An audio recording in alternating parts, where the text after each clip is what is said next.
তো গাইজ আজি ল'ৰা আৰু ছোৱালীৰ কাৰণে বাপাকে আনিলে এটা বাৰ্থডে কেক। কাৰণ ইহঁতৰ লগৰে এজনীৰ কালি বাৰ্থডে আছিলে, লগৰ ছোৱালী এজনীৰ। তো ল'ৰা আৰু ছোৱালীয়ে খাব যাব নোৱাৰিলে, কাৰণ ল'ৰাৰ কালি বিৰাট গা অসুখ আছিলে। তো বাপেকৰো বেয়া লাগিল, খাব যাব নোৱাৰিলে। তো বাপেকে কৈছে নালাগে দে যাব, মই কালি এটা আনিম বুলি ক'লে। আজি গধূলি যাই পেলাই আৰু অৰ্ডাৰ দি আহিল, আৰু এতিয়া ৰাতি যাই কিনে বাপেকে লৈ আহিছে। তো দুয়োটাৰে পূৰা এখন দুখন লাগি গৈছে, ভাল লাগিছে। আৰু সৰু ল'ৰা ছোৱালী সেয়াই হয়নে নহয়, তো ছাৰপ্ৰাইজ কৰি যদি এটা কিবা গিফ্ট পায় কিমান আনন্দ কৰে সিহঁতে। অকণমান মানে ফূৰ্তি কৰিছে আৰু দুয়োটাই, হেপী বাৰ্থডে কৰিছে ধুনীয়াকৈ। তো ল'ৰা ছোৱালী খুজিলে কিছুমান বস্তু আনিব নোৱাৰিলে বিৰাট বেয়া লাগে।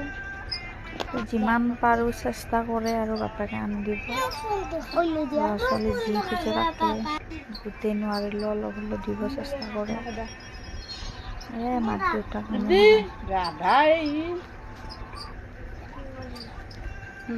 মোকো খুৱাই দি আছে, সিহঁতকো দিছোঁ। কিন্তু আজি কাৰো জন্মদিন নহয় দে গাইজ, কাৰো বাৰ্থডে নহয়, এনে আনি দিছে দুয়োটাকে। খাব মন কৰি আছেতো সেইকাৰণে, বাৰ্থডে নহয়।